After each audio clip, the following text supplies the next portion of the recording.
think this is as much as a hot take as some people might say it is. I mean, we could have the discussion fairly, and besides being academics, basically, we got this little article here saying that Joe Budden argues that Drake's quality of music has fell off after Scorpion.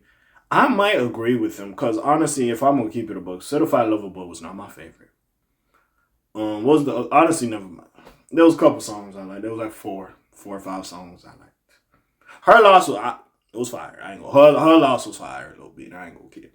I fucks with her loss. That was cool. That was cool. Him and 21 collab. It was good. It was cool. What else we had? For Other Dogs had some songs. For Other Dogs, I did have some songs. Muhammad's Promises is my shit to this day. I ain't gonna get to you. That stayed with me. Muhammad's Promises stayed with me. It did. So that's the thing, and of course, well, are we gonna count the 100 gigs like EPs, 3 pack? Is we gonna count that? Cause yeah, like he had a couple songs on there, like Language Tour, Circadian Rhythm. Like he had some shit. The song with 21 and Thugger, like he had some shit on there that I was fucking with. But I'm not really gonna count that as a proper release, but it was cool. And then what's that shit called?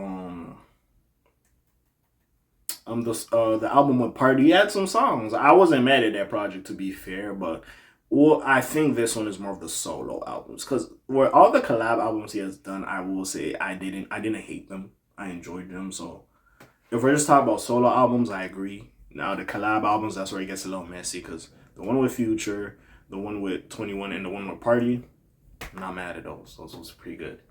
Well, the Future one was just a moment in time. The 21 one was great, and I do like the Party one. And some of the Party solo songs were good too. Not the solos, well, that nigga just on the hook or whatever the fuck that nigga was doing. I was like, hold on, Drake. Give this song to this nigga. But anyways, let's get to it. Let's talk about it a little bit now. Let's get to it. Joe and Drake, they ain't the best of friends. They had their little back and forth. So let's see what he says. Let's see if he's being fair. Let's just get there first before. So, Joe Budden has had a rocky relationship with Drake for years. Hey, y'all niggas should have just let me say this. I ain't had to read this part. He's been highly critical of his recent work. I also think it's because Joe Budden has a high expectation on Drake and probably wants him to be greater or whatever have you, that he's this hard on him. Pause, no diddy. But anyways, let's get to it. So, Joe Budden expanded on his opinion of Drake's most recent albums during his appearance on the Logan Paul's Impulsive podcast. Oh, I didn't know he gave this shit over there. This week. In doing so, Budden said that he was a fan of Drake's earlier music, but at some point the quality took a nosedive. To be fair, Drake has said it, he doesn't know how to rap like the old Drake anymore. And sometimes it be like that. You become unrelatable. I remember there was one point when Lil Durk, I think it's the song Viral Moment, he's like, yeah, I can rap about all this shit, but I try to rap about some of this shit so y'all know what I'm talking about. You know what I'm saying? Yeah, I could do all the fly shit and talk about all this shit I'm buying, but you know what I'm saying? I can't be the voice of the trenches without rapping about some shit niggas can't understand. That's how I lose focus. You know what I'm saying? That's how I become detached or whatever have you. And maybe Drake has to have his humbling moment where it's like, you try to kind of like be more of a human. Don't get me wrong, like celebrate your wins and successes and live in life and evolve and all that. But at the same time, don't get to the point where no one can understand you. And maybe that's where Drake said that. Yeah, he's rapping, he's doing whatever, but we just don't get it. We don't understand anymore compared to his earlier stuff. Anyways, I'm a Drake guy. That's my guy, Paul said, asking Buddy for his opinion on the Toronto rapper. I think that what goes up has to come down, Buddy began. That's not a Drake thing. I think he was just on such a streak that at some point it had to come down. From there, he argued that the decline began after Scorpion. The quality of music, he clarified. Also, I ain't gonna lie, where the fuck is 40? That's another OVO. I don't know what that nigga is battling or what's going on with him, but yeah, that also has to be questioned more. Yeah, I feel like his niggas been just running around. I don't know, 40's checking it. I don't know if this nigga got Yes Men in the OVO sweatshirt. Because some of this shit, I'm like, okay. Nigga, like I said, what did I miss? Cool little song. Fuck with it. The other two, I don't know what the fuck he was doing. We're not talking about streams or success. Hearing somebody that did everything he did from so far gone up to that point and then listening to everything that came after, that just didn't sound like the same person to me. The group also gave credit to Drake for being multidimensional. Budden specifically praised his work on Saturday Night Live as well as the ESPYs. Elsewhere during the interview, Paul revealed that he thinks Travis Scott chickened out of working with the WWE. But anyways, it's far from the first time Budden has been critical of Drake's recent output. The negative opinions have led him to exchange shots with Drake with social media on various occasions over the years. Back in 2023, Drake eviscerated Budden in his response to his criticisms for author. Oh, I did remember that. Yeah. The podcast host had argued that Drake was rapping for the kids on the project. Oh yeah, this one he tweeted at Budden. He was posting him in the at Budden. You have failed at music, Drake began his lengthy message.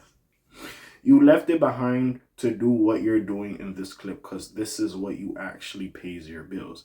For an artist watching this, just remember you are watching a failure give their opinion on his idea of a recipe for success, a quitter giving their opinion on how to achieve longevity.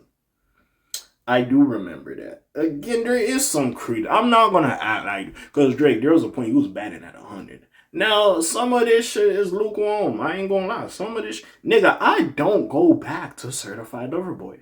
I only like that song Fair Trade with you and Travis. I don't listen to that project. I don't listen to Honestly Nevermind. Like, I will say, like, again, I get what he's saying. He likes old Drake. He likes the So Far Gone. Nothing was the same. Take care, Drake. Fair. But he can't be that anymore. Drake is for the world. I have made this statement so many times. He gonna be for the world. He gonna go work with the new cats to update the sound and shit like that. And sometimes doing that, you might lose what people initially loved you for. And also, sadly, Budden, Drake might not want to make the music that you want to hear from the nigga. He might just be keeping in tune with the shit he got going on right now. And that's perfectly fine at the end of the day. So it depends. And you said it yourself. This nigga don't gotta make any more music for me. He gave me a whole catalog. I'm good. So at that point, maybe you just gotta stop critiquing it and enjoy what you have from the nigga. But at the same time, it might be one of those where, again, Budden might just think this nigga could do more and he could do great. It might be one of those. Listen, niggas is gonna get critiqued. That's why that Drake and LeBron comparison, like, it's really, like, different fields, but yes, you could really put them niggas together. Because I'm not going to say they're at the twilight of their career, like, they're almost out of here, especially in music. I mean, Drake could still be doing his thing. But yeah, maybe at the clip he was releasing, because around the time Certified Lover Boy, Honestly Nevermind, Her Loss, and For the Dogs, I thought this nigga was trying to get out of a deal. Because I was like, wow, he's dropping rapidly. He's dropping so fast. What the fuck is going on? And I was perplexed and confused about all of that. Again, and now we've seen these fucking contractual shit, is defamation shit with UMG. Like, I'm just like, nigga, was you just trying to get out the deal? You just giving us shit? I don't know what the fuck's going on with Iceman. Because now, I don't know if us niggas or whoever else put a battery in Drake's bag. Now he got something to prove on this project. Especially after the Kendrick battle. So, I don't know what we're going to get or what we should expect. But there is some credence. Now, some of it, yes, I do believe it's like, y'all niggas have y'all little shit. Some of it. Like, I even said when Budden was critiquing him, like, yo, stop hanging out with 21-year-olds and doing all this. It's like, my nigga, chill. You know what I'm saying? But yeah, if we're just keeping it on music, I can see Budden's fucking point. I'm not going to say I don't like any of the shit after Scorpion. Like I told you, I love Her Loss. I fucks with Her Loss. I'm not going to lie. But I will say, yeah, some of the choices or even features he's done or some of the beat, like some of this shit, I'm like, what's going on? Some of it I think is good, but some of the other shit, like, what's going on? I'm not gonna lie. I'd say probably as a whole solo project, out of Her Loss, Honestly Nevermind, and For All the Dogs, I probably did like For All the Dogs. Now, I agreed with him. I thought we was getting some other shit. I thought he gonna be talking crazy on that bitch, but he wasn't. He was not. So hey, we'll see. We'll see what happens on Ice, man. We'll see. We'll see. I don't think this is too crazy of a critique from Budden. I know because of their back and forth, people are just gonna think, oh, Joe Budden is the angry old man screaming at clouds. the angry old man screaming at clouds like he's fucking Grandpa Simpson on the Shim Shims. You heard me? So we'll see exactly what goes on with that little situation. But besides all that, we'll see what happens. I'm gone, you heard me? Friendly neighborhood cat A. Like, subscribe, do all that. I'm gone. Slams on P shows, gang. Alright.